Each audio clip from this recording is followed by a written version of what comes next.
Bonjour, c'est Mohamed Kourchi, professeur de langue et de littérature et chercheur en sciences humaines et sociales. Aujourd'hui, nous allons essayer de centrer notre réflexion sur les grands maîtres de la rhétorique latine. En matière de rhétorique, chacun sait qu'après les Grecs, ce sont les Romains qui prirent la relève. Qui sont-ils? D'où viennent-ils? Et quels sont les orateurs talentueux qui se sont distingués par leur charisme, leur labeur et leur discours? C'est ce que nous allons essayer de voir dans le propos qui suit. Les Romains ont peut-être pour ascendant direct les Étrusques. Ces derniers étaient probablement des nomades venus d'Asie et qui ont peuplé la péninsule italienne entre le XIe et le VIe siècle avant Jésus-Christ. Mais si l'histoire des Étrusques paraît un peu douteuse et marginalisée par les historiens, celle des Romains, au contraire, nous est un peu mieux connue. Depuis la fondation légendaire de Rome en 753 avant Jésus-Christ, par Romulus, le frère jumeau de Rémus, et son assassin, à la déposition de Romulus Augustule, le dernier empereur romain d'Occident en 476, l'histoire romaine ne fut qu'un long affrontement entre monarques, empereurs et dictateurs. Plusieurs monarques ont été déposés et plusieurs empereurs ont été assassinés. Témoin en est cette citation d'Alexander Hamilton, l'un des pionniers du fédéralisme américain, paru dans une édition du journal Le Fédéralisme de l'époque. Je cite: « On ne peut lire l'histoire des petites républiques de la Grèce et de l'Italie sans se sentir saisi d'horreur et rempli de dégoût par le spectacle des troubles dont elles étaient continuellement agitées. Et cette succession rapide de révolutions qui les tenait dans un état d'oscillation perpétuelle entre les excès du despotisme et de l'anarchie. » Fin de citation. Les premières périodes de la civilisation romaine n'ont laissé que peu de traces écrites, parce que la plupart des ouvrages de l'esprit ont été brûlés par les Gaulois lors de l'incendie de Rome en 390 avant Jésus-Christ. Le peu d'ouvrages qui restaient étaient détruits par les nombreuses invasions montagnardes. Mais si les orateurs se faisaient rares pendant cette première période, les époques de Cicéron et d'Auguste ont fait l'apogée de Rome et le triomphe de la rhétorique. Il est certes vrai que les Romains n'étaient pas doués pour la rhétorique et l'éloquence comme l'étaient leurs voisins grecs. C'était un peuple d'agriculteurs, de bâtisseurs et de guerriers courageux, raison pour laquelle la rhétorique latine n'a pas connu la même ampleur que celle de sa voisine grecque. Néanmoins, on peut dire qu'elle compte aussi de grands orateurs, de grands rhéteurs et de grands penseurs tels que Caton l'Ancien, les Gracques, Antoine, Crassus, Cicéron, Quintilien, Jules César, Auguste et Marc Aurèle. Caton l'Ancien dit Caton le censeur fut soldat, consul et censeur, c'est-à-dire un magistrat qui administrait la cité, dénombrait les citoyens et comptait leurs biens. Sa principale œuvre, qui s'intitule Origine, et ses discours, qui incluaient souvent la formule « Et en outre, il faut détruire Carthage », se caractérisait par la dureté et l'ironie.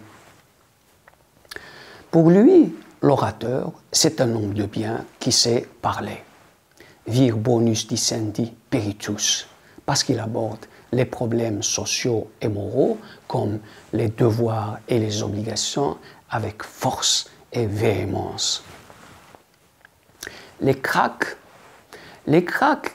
étaient le nom donné à deux frères, Tiberius et Caius, qui furent tribuns de la plèbe, c'est-à-dire des magistrats et des officiers supérieurs qui défendait les intérêts des classes populaires face au pouvoir politique. Amis des malheureux, des infortunés et des proscrits, assassinés à l'instigation du Sénat parce qu'il voulait faire voter une loi sur la redistribution des terres aux paysans et l'octroi de la citoyenneté romaine à tous les Italiens. Les deux frères occupaient une place de choix parmi les grands orateurs et les grands démocrates de Rome. L'aîné Tiberius parlait avec autorité et gravité sans jamais sortir ses bras de sa toge. Le cadet Caius était capable de convaincre et de persuader son auditoire par la force, la clarté et la sincérité de ses discours. Mais si l'on s'accorde une fois de plus à dire que les Romains n'étaient pas doués pour la rhétorique et l'éloquence, on ne peut cependant nier l'apport considérable de Cicéron. Cicéron était orateur, philosophe et homme politique.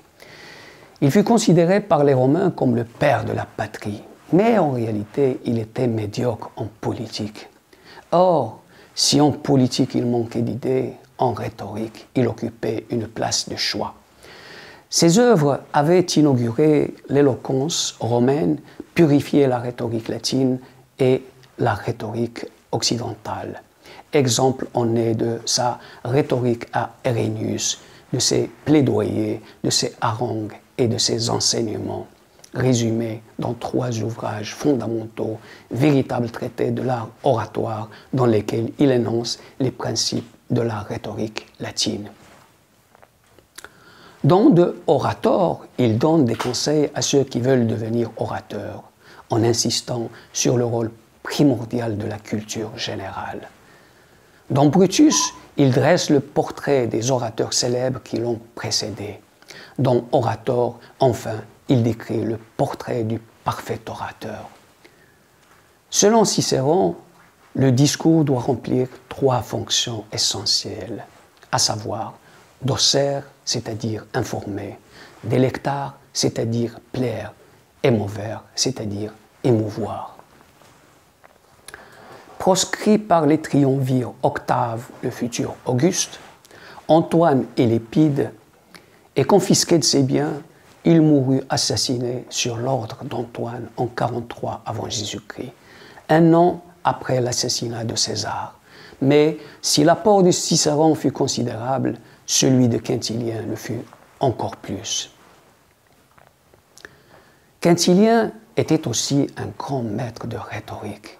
Il fut désigné comme le représentant officiel de l'éloquence latine par l'empereur romain Vespasien. L'éloquence est pour lui cet art que tous peuvent acquérir puisqu'il est aussi naturel à l'homme que le vol à l'oiseau.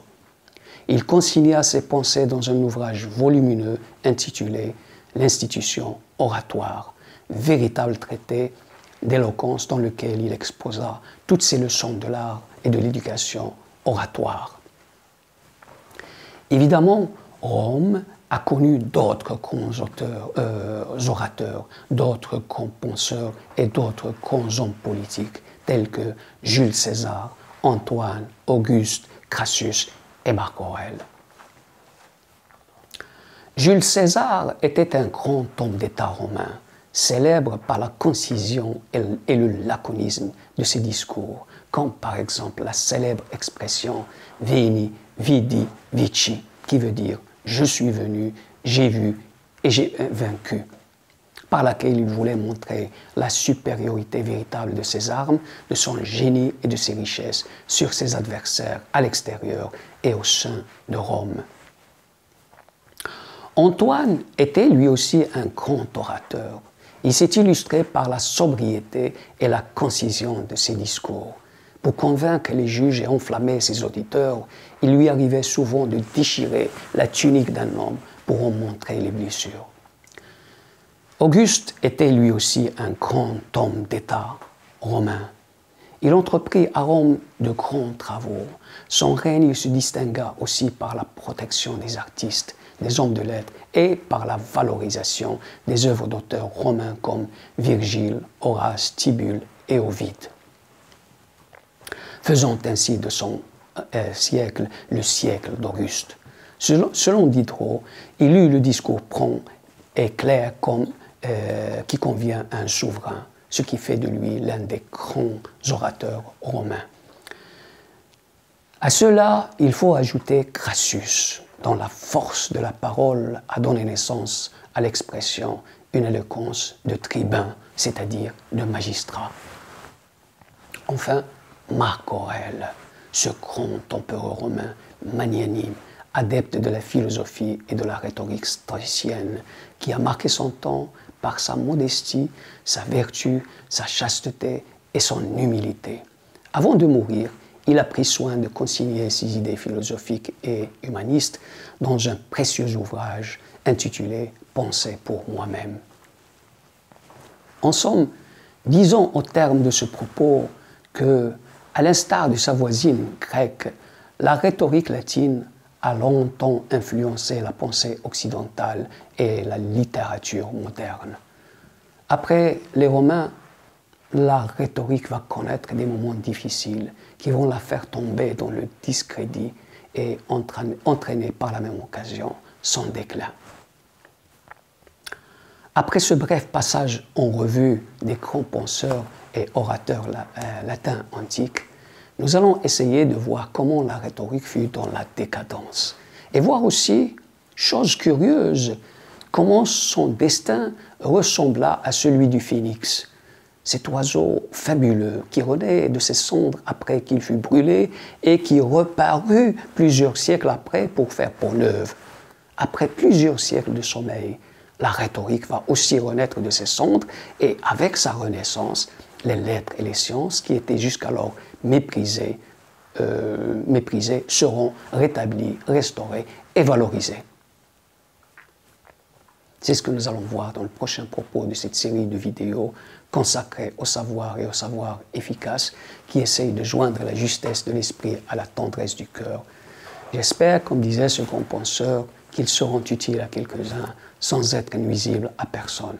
Merci de m'avoir écouté et à bientôt.